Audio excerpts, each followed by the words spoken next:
year, the United States of America lost $742 million worth of gold. Tonight about the meaning of that gold outflow. We're going to try to ask what it really means in terms of the future of the American economy and our position in the world. And essentially, it's going to be a story not about a great crisis at all. It's a story of a problem, yes, but it also turns out to be a story about some great opportunities that lie ahead of us. In order to tell that story, however, we have to go back a long, long time. Got to go back to a part of our history that the United States never did really know. That is, we have to go back to the time when there were walled cities in the world, when men in different parts of the world got behind a particular wall, ringed themselves around to cut themselves off from everything on the outside, and did this in part at least in the belief that the work that we done in the community should be done by its own people and not by outsiders. Belief that somehow this is the way to create maximum wealth and to guard it, hold it in, keep it for those who are on the inside of this particular situation. I say we never knew that in the United States. Our history from the beginning has been a history of free trade, of trading among states, among cities, among different regions of the country. That is, from the very first, we've had free flows of goods and services back and forth. As an example, today, we manufacture some goods on the east coast of the country that flow out to the west coast of the country, and there are dollar payments which come back from the west to the east in return for that. But at the same time, they manufacture some goods out on the west coast which flow to the east, and dollar payments go back for that. This is so natural to us that we hardly think of the possibility of there being any sort of restriction along the way. Oh, we all know that the Constitution says you can't have the restrictions, but we ought to stop and ask ourselves, why is it that we believe so strongly in trading? And we find it's not a constitutional whim at all. It's good, solid economics that tells us that we ought to be trading just as we are.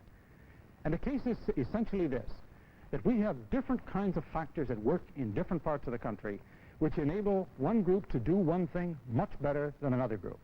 And all of us benefit if each man does that thing in a society which he does best. But let me show what I mean by these differences. Within as large a market as the United States, there are striking differences in geography. The mountains in the western states are very good for raising sheep. It'd be very difficult to imagine raising sheep on Long Island, for example, or in Central Park in New York. On the other hand, some of the area in the southern part of the United States, on the east side, is very good for cotton. There are striking differences in the labor skills throughout the economy. In the northwest part of the country, we have the skills associated, for example, with the lumbering industry. Whereas in New York City, one gets special skills in the areas of finance and of marketing. And there are big differences in technology, and they get bigger as the years go by. There is, for example, in California, a whole complex of technological and research skills associated with great universities like the University of California, Caltech, and Stanford. And counterbalancing this with some different points of emphasis, on the East Coast, you find a group such as the one around Harvard and MIT. There are differences in the resources within the nation. The West has copper. The East has coal. And there are differences in the stock of machinery that has been built up over the years. In the West, the aircraft industry. In the East, textile industry, with all of the machinery associated therewith. This then is an example of why it is profitable to trade, simply because of the fact that there are differences. And if you happen to live in the East, you benefit by the buying things from the West because of these differences. And if you had to produce everything in the East that you're now using, you would pay higher, you'd probably get a less satisfactory product because you wouldn't be taking advantage of these various differences that exist. Well, I say we take this for granted. We assume that there will be trade, even though we know that some dislocations are caused as a result of this. What do I mean, dislocation?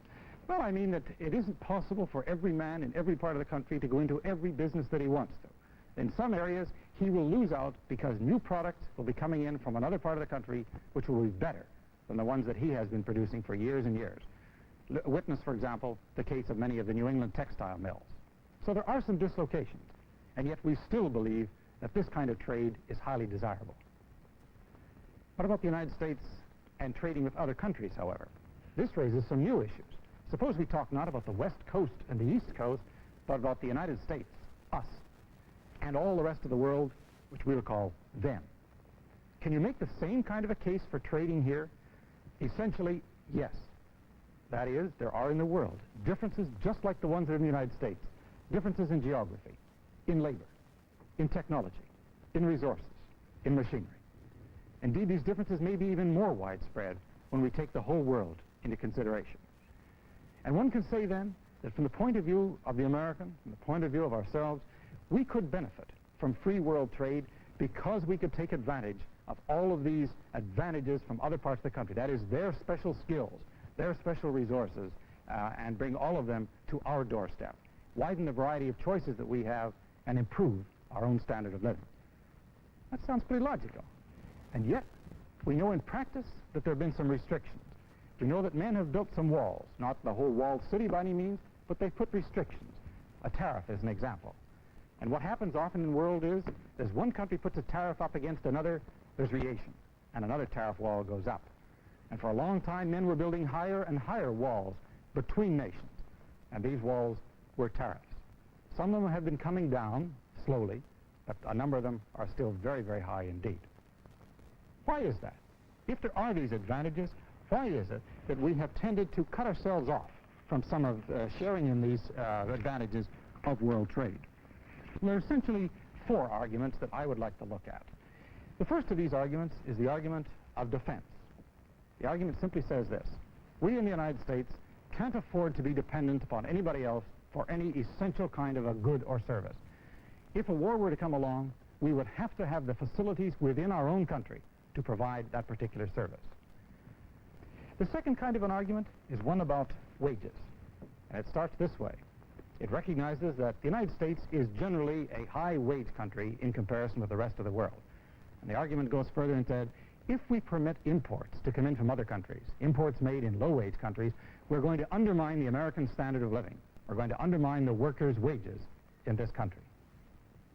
The third argument, very simple one to state, simply says, they're foreigners. We're Americans. Why should we help them out? Why should we buy their products rather than buying the product of good, solid, 100% Americans? And the fourth argument is that dislocation one.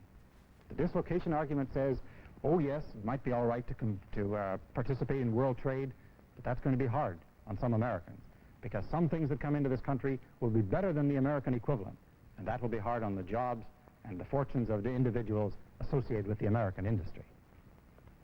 Let's look at the arguments, see how really good they are. Take that defense one. This is a very hard one for a civilian to comment on. It's hard to know to what extent we really do need self-sufficiency in particular areas. The only thing a civilian can say on this, I think, is that sometimes it seems like the argument is used too often. It's too easy to say our industry is essential for defense, because each one of us likes to feel that what he is doing is in some sense tied up with the national security. Take, for example, the case of watches. It is argued by the American watch industry that the skills involved in manufacturing watches are essential to the United States in wartime, and therefore we must protect the American watch industry, which would have a hard time surviving in free world competition. As a civilian, I'm not competent to judge this. Few economists can speak on that subject knowledgeably. The only thing they ask is, are these really essential skills? Are they really essential to the well-being of the country in times of national security? How about the wages argument? Well, a couple of things need to be said here. First of all, it needs to be said that wages is not the issue, but that oversimplifies the case. The relevant point is not how much we have to pay for labor in our country or how much the Japanese are paying for labor in any hour. The question is, what does a man produce during that time? The relevant thing then is the labor cost, the cost of turning out the goods and services. And once you admit that qualification, then some of this wage argument begins to disappear, because the American worker's productivity in field after field after field is very, very high indeed. And the foreigner looks at the United States and says, you know, we're afraid of the United States because the American worker is just so very, very productive. More than that, remember, we have wage differences within the United States. That is, wages in the South are generally lower than wages in the North, and both are generally lower in the East than in the West. We don't cut off trade on that ground. We still believe it is advantageous to have trading. The argument about foreigners, this is largely an emotional argument. There's not very much, again, than that the economists can say. Just this one thing, that when we trade with other people, it is not simply a matter of our helping them. We trade because we believe it's to our advantage. We think we gain as a result of this trade. Take our position in the United States in regard to automobiles. The economists would argue that we as Americans are better off today because we had the competition of some foreign cars coming into this country in recent years. Better off in two senses. First of all, that we were able to get these European products, some of which were of very, very high quality and at relatively low prices. But secondly, better off in the sense that this stimulated the American car manufacturers to turn out a still better product than the one they had been turning out. And then we're left with the dislocation argument. And this one is the hardest to answer. All one can say is, yes, world trade does involve dislocation. Some people get hurt in this. Some people will not be able to compete effectively in world markets if we permit a free flow of goods from elsewhere in the world into the United States. It's hard to put any numbers on this, to know how many people are involved. But this much we do know, that while some people's jobs in the United States are dependent upon imports, there are also many other Americans whose jobs are dependent upon exports. And then those people might be dislocated if we could not increase our role in the world economy. We've said then that the United States at the present time does have some restrictions. We do have some tariff walls. And yet we ask the question, with all of that, how effective have we been as competitors in the world market? Let's take a look at that. Let's try to strike a balance of the United States as a trading nation in the world in the 1960s. And we come up with some fairly surprising conclusions, I think, when we remember that gold outflow we were talking about a few minutes ago. The first and major point is that the United States in 1961 exported $28 billion worth of goods and services. And this is a testimony to the quality of the American products and the prices of the American products in the world market. The fact that we could sell so large a volume of goods and services. In our balance, let's put this over on the inside, because our exports represent dollars flowing into this country in payments for the goods and services bought by others in the American market. The other side of the coin, of course, is how much did we buy from the foreigner. And in this case, we find in 1961 that we imported $23 billion worth of goods and services, which Americans wanted from the world market. We put this over on the out basket, because this represents payments going out of the United States to other countries. And if that were the whole story, there'd be no gold outflow. It would work the other way, because we are exporting more at the present time, considerably more than we are importing. We're doing well in world markets, measured up to this point. Then why the gold outflow? The answer is, of course, that the dollar payments going in and out of the country aren't represented solely by these two blocks. That is, it's not simply a matter of goods and services that flow in and flow out. Let's try to complete the two sides of the balance, and our point will become clear. There's another kind of payment which is coming into the United States, for example, each year. We're going to call this one net private earnings. And net private earnings represents the earnings by American corporations, for example, on their investments abroad, the plants that they have abroad that are returning a profit to them. This is money coming into the American economy. And so we put it over here along with the exports as part of the in-payment to the United States. But it has another side. It has a side which we'll call net private investment, because net private investment is money which American firms and the American government are investing in other parts of the world. That is, this is the money which is used to create the plants abroad. If Goodyear Tire, for example, decides that they're going to build a new plant in India, and they have built such a plant, this is a payment, this is money which is going out of the country. And therefore we put it over here with these import dollars, these payments for imports. But note that these are opposite sides of the same coin. That in building the new plant in India, Goodyear is looking for returns, which will come back at some point and become one of the in-payments into the American economy. And you can't have these in-payments unless you're prepared to make the out-payment first of all, to create the new plant in some foreign country. There's another item over here on the outside that's rather peculiarly American. This is remittances. These are the payments which are made by Americans to people abroad, not in payment for goods and services, but as gifts. The payment, for example, that a French immigrant to the United States may be making back to his family in Europe. This is a remittance, and we're one of the few countries in the world that permit such free remittances to be made. This is then an out payment in the American economy. And now we're left with one other item. And this one is government aid. This is money which flows out of the country both for our military programs abroad and for our non-military programs. These are programs chosen by the American people, again through their elected representatives, and they represent payments going abroad. And when we put that on, then we've got the imbalance. Now we've got more money which is flowing out of the country than is flowing in. How serious is it? What difference does it make that this outside is now bigger than the inside? Well, we said in opening the program tonight that this is not a matter of a crisis.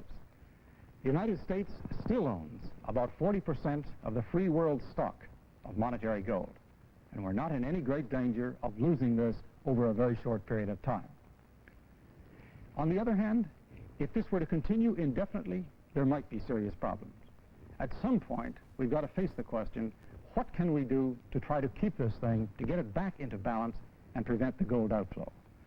But in talking about that, we try to suggest strongly, not a crisis, because at the same time that we're losing gold, we still own very important assets abroad.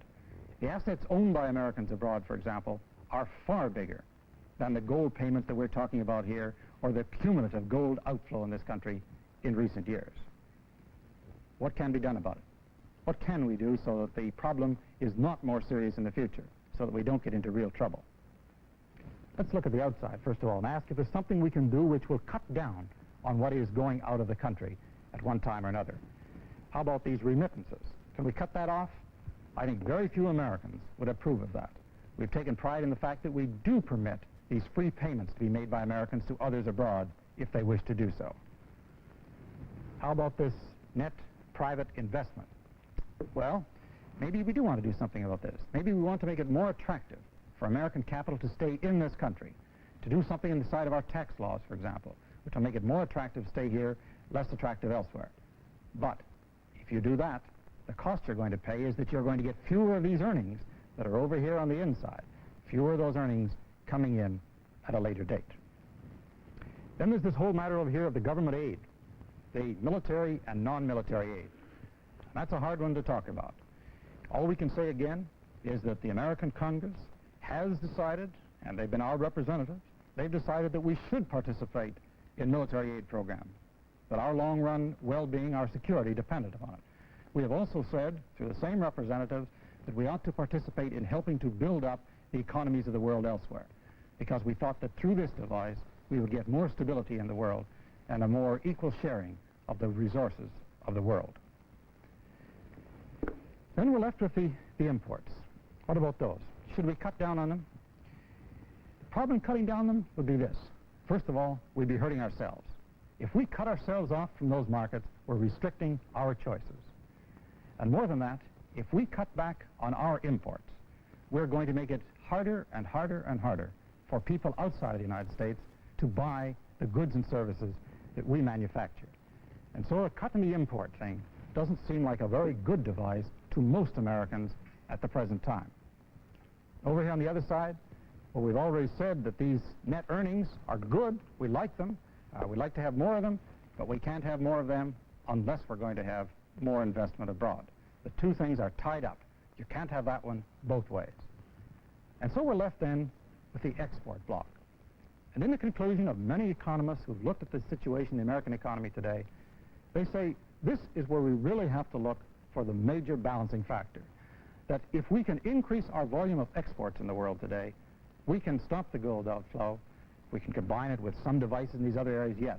But here is the major area where we can look for a more healthy balance in our payments with the rest of the world. Let's go back then to our trading bloc. Let's go back to this whole story about trade between the United States, the us, and them. And the first thing we see is one of our problems in trading, one of our problems in trying to get more exports is the tariff wall. The tariff wall, we said before, arises in this way, that if one country puts a tariff wall up against others, then there's retaliation. And we have had some retaliation in the world today. In Europe, the European Common Market is one of the most exciting economic developments of this century. The American ability to compete in that market, to sell in this vast market of Europe, is restricted by the fact that there are high tariff walls around this market.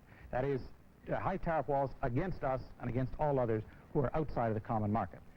Our ability to compete in that market is going to depend on our ability to get the tariffs down.